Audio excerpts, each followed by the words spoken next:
We've been involved in looking at emissions from aircraft engines for quite a while. And I'd like to walk you through some of the things that we've done.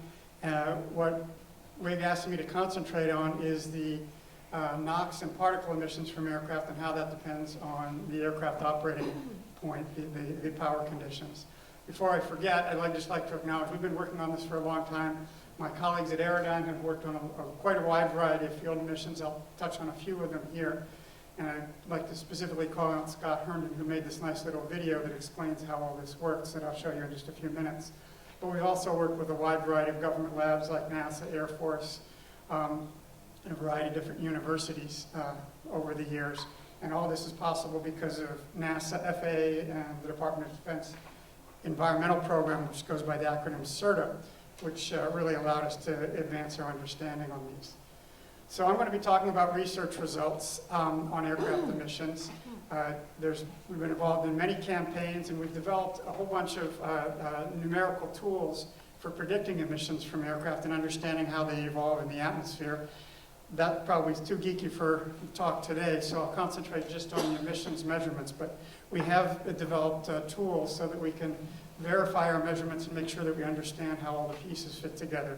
My talk's going to focus on particles and chemically active gaseous emissions. We now have a very good basic understanding of the chemistry and the microphysical processes, microphysical meaning really small processes associated with particle formation. And this all occurs after the emission from the engine. That's what we're following here. The most complex aspect of what I'll be talking about is what I'll call volatile particles. These are particles that form from gases after it's left the engine, and I'll get into more detail on that. Since this is an Airport 101, I'll focus on the near airport environment. Phil just walked you through why there's global consequences of the emissions and how the emissions from aircraft can affect the global atmosphere, especially through contrails, and I'll remind you of that at the end of the talk, but really I'll focus on the near airport environment. So how do we do these studies?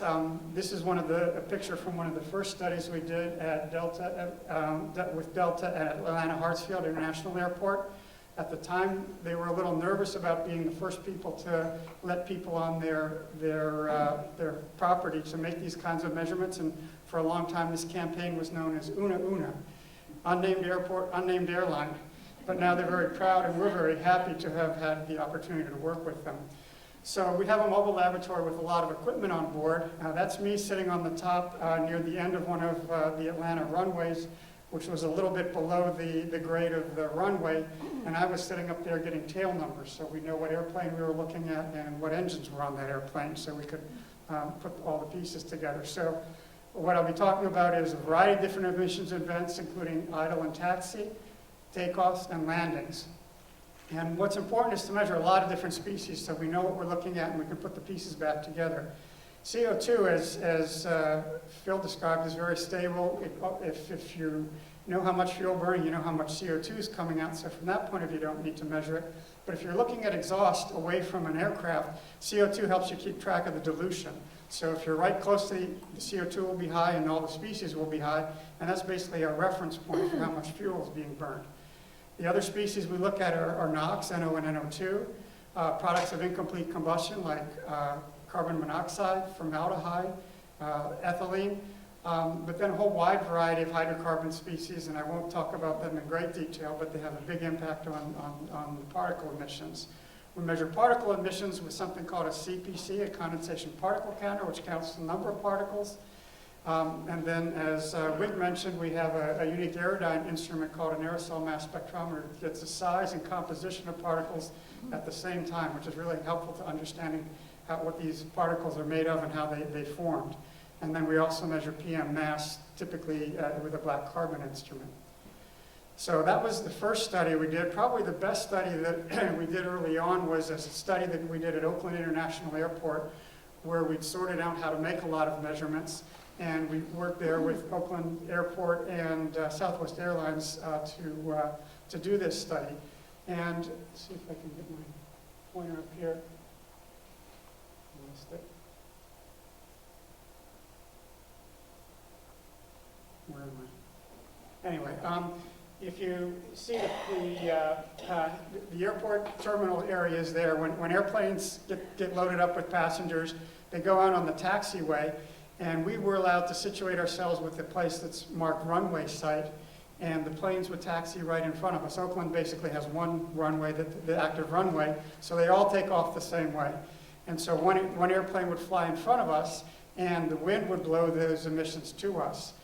As it took off, you would see that the wind would also blow the takeoff emissions to us a little bit later because it's further away, like 1 kilometer down the runway. So in the next slides, I'm going to show you a video of how we measure emissions from aircraft during routine operations at an airport. So if we come back here.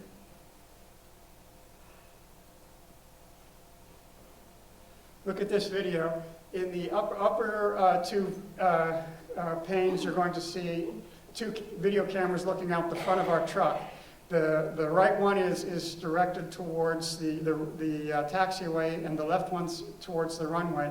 So an airplane will come towards us, turn, and then take off. The little red line at the top is showing the direction of the wind, which is always coming right towards us. In Oakland, the weather's very consistent. And then in the bottom part, we're looking at the various emissions that we're measuring. The very bottom panel with the red indicator is CO2. That's how we're keeping track of how much exhaust that we're seeing. And the purple line in there will be the CPC, which is the number of particles that we're counting. The second one up will show us NOx in green and blue. And the top is the unburned hydrocarbons, the products of incomplete combustion, including carbon monoxide and formaldehyde. Those will all be time traces, and we'll watch those in real time as the airplane goes in front of us. The big square on the left is a particle size distribution, so we can keep track of how big the particles are that we're looking at. So let's get started. Okay, so this is an Alaska airplane coming towards us. You'll see it come in front of us, turn in front of us, and because it's so close, the wind will bring the emissions to us quite quickly. Everything's kind of baselined as we're starting out. But very soon after that, we're seeing that the emissions start rising in a short pulse as the wind blew it to us. Oops, sorry about that.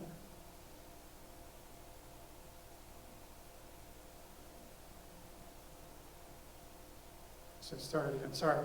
And so it brings the emissions to us. And the plane's at very low power now because it's just at idle. And so you see spikes in the formaldehyde and CO measurements in the top panel. NOx is there, it's present, but it's lower than what we would expect to see at idle. And you're noticing on the particle side, we're seeing 12 nanometer particles. That's not microns, that's nanometers, so it's much, much smaller. We can then compare these emissions that we're measuring to the ICAO database. When a new engine is certified, it's certified at the LTO points that we talked about earlier. The LTO points are an idealized set of operating conditions for certification procedures. They're not required for how an engine operates. And what we see here is that the measurements for the products of incomplete combustion are a little bit higher and the NOx is a little bit lower. That's because the measurement is not because the measurements aren't accurate, it's because the plane is actually operating below the ICAO nominal set point of 7%. So that was the idle condition. The airplane has already taken off. You've seen it take off, but it's taking a while for the wind to bring the emissions to us. Now as the wind brings it to us, we see that there's essentially no products of incomplete combustion. The top lines are flat. NOx is much higher. And if you look at the CO2, the little blip on the bottom was lower because it was further away and it got mixed more. So we use that to reference things. And we can again compare to the ICAO database. But we don't compare to 100%. We were told by Southwest that they really take off at 85%. That's actual operated. So we're comparing to the 85% ICAO condition, and you see we're almost dead on. So maybe they were 84% when they took off. They take off and they reduce their thrust so that the engine will last longer. So actually, let me see if I can stop that. I keep losing my cursor.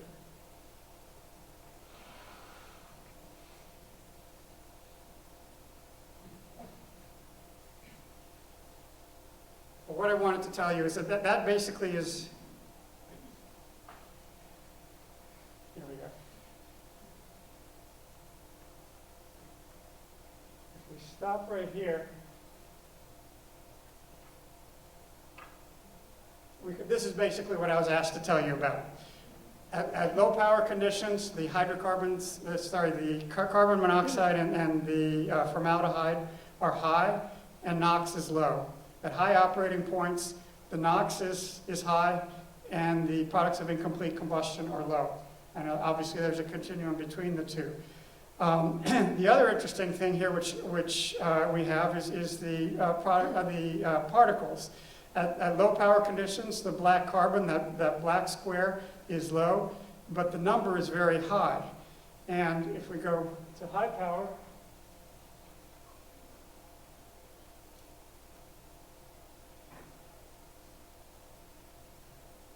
we see that the black carbon is high and the number is low. So those are the basic features of the emissions that I'd like to talk about, to relate to you, and that will be part of the summary at the end. And so the hydrocarbons are products of incomplete combustion, and at low power are enhanced, and at high power the NOx is enhanced. In the next slide, we can see also that the speciation varies. This is on a log scale going from low power to high power on the x-axis, and a log scale of the emissions.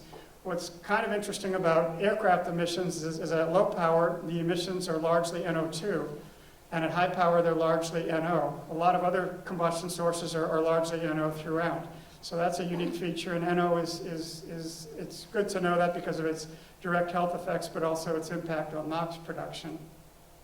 Two other comments I'll make about NOx is the biggest driver for regulation on aircraft emissions has been NOx for many years, and that's been around for decades and has gradually gotten increased stringency over the years, and the NOx emissions have lowered.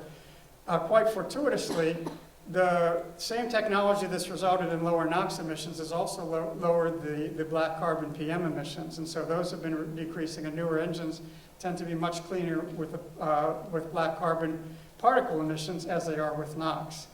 Another point to make about NOx is that eventually it can contribute to particles in the atmosphere after it's been processed by the atmosphere, but that doesn't happen in the near field. One other thing that we're able to do at Oakland is, in addition to making measurements at the runway site, we made some downwind measurements. The hotel that we were staying at for this campaign was just off the lower right corner of the map here. And there was a Mexican restaurant kind of at the, where it says across the cove site. And we would walk over there, and every once in a while we thought we could smell some aircraft emissions. So when the campaign was all over and our instruments were still running, we drove our truck off the airport and parked at what's labeled there as across the cove site and sat there for a day and experienced emissions coming across the cove, which is about 2 kilometers away from where we were before. And this is one example that if you look closely in the photograph at the top, you might see a big airplane. It was a DC-10 that was sitting across there and getting ready to take off. And these are the emissions that we saw about 8 to 20 minutes later, depending on how the winds were blowing.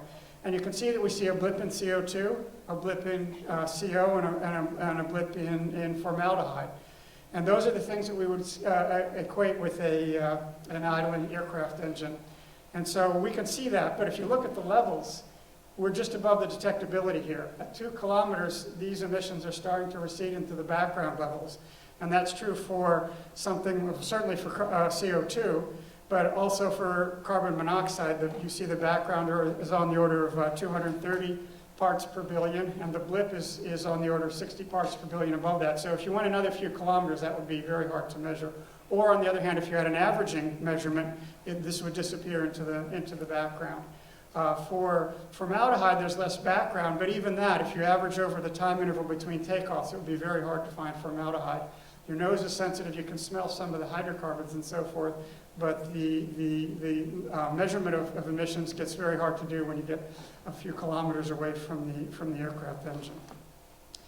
So another kind of study that we do also is with a dedicated study where an airplane is sitting still and we put a whole bunch of probes behind the engines. This is an experiment that was looking at how alternative fuels can impact the emissions from airplanes. And I won't talk about that sensitivity here, but there's a whole cast of characters in various vans, and if you look closely, you can see the Aerodyne van parked there. And we grabbed samples from the 2 inboard engines. There's you can't see them because they're covered by the wings, but there's probes right behind the engines and also at 30 meters downstream from the engines. And we measured a wide variety of emissions from that. But in addition, Airdyne would sometimes disconnect from that little caravan up there and go much further downstream so we could watch the evolution of particles as you go away from the airplane and see how they evolve in the atmosphere. And so I'll now talk to you a little bit about that, because that really explains the difference that we saw in that video where I showed that the mass went up as you went up in power, but the number went down, which seems maybe a little counterintuitive. If we just look at the soot mass, that's the black carbon that's formed inside the aircraft engine, and follow it downstream, it doesn't change, other than the fact that it dilutes. We do have to keep track of the CO2 and how it dilutes, but as a function of power, that's the x-axis on the left-hand side here. We see that the black carbon goes up as you increase the power of the aircraft engine. And if we look at that right behind the engine, like within 1 meter, or if we look at it 30 meters down or even further down, that doesn't change. It comes out, we're not producing more soot after it leaves the engine. And at the engine exit plane, that's all there is. As it leaves the engine, it's quite hot, and that's all that's present. But what happens is that other things can condense, and this is a cartoon of what's going on. Again, if black carbon were present and all that came out with the black carbon were CO2 and water vapor, you would just see this black circle on the bottom, that soot. It would just evolve by itself, dilute, and nothing else would happen. We just have black carbon soot particles coming out of the aircraft. But in addition to the black carbon soot, we have water vapor. We also have some sulfuric acid due to the amounts of sulfur in the fuel. And we also have various hydrocarbons. Some of them are water soluble, some of them are water insoluble. What happens as the aircraft exhaust dilutes is it cools off, and sulfuric acid has a very low vapor pressure, so it forms new particles. They're even smaller than the soot particles, because soot particles we're talking about are on the order of tens of nanometers. These particles are even smaller than that. They're on the order of a few nanometers. But they grow as you go downstream. They collect various gases, especially the condensable hydrocarbons. And after you've gone 30 meters or more downstream, you end up with some small, what we call volatile particles. They don't have a soot core, as well as soot particles, which now have taken up a coating on top of them. So this is what we see downstream. This is a cartoon. The volatile particles are actually start off much smaller than the soot particles, even more drastically than what we see here. But the numbers are much greater. And so the kind of picture that I like to present for you is that at low powers, we have, that would be on the left side here, we see a small amount of black carbon. At high powers, we see a large amount of black carbon. That's what happens right at the engine exit plane. As we go downstream, there's some condensable gases around, and at low power, there's a lot of organic gases due to less complete combustion at idle conditions. The efficiency is not as good. As we go to high power, the efficiency gets much better. There's less organics around, so the mass is dominated by the black carbon and a little bit of sulfur that's around throughout. The sulfur is very important for nucleating new particles.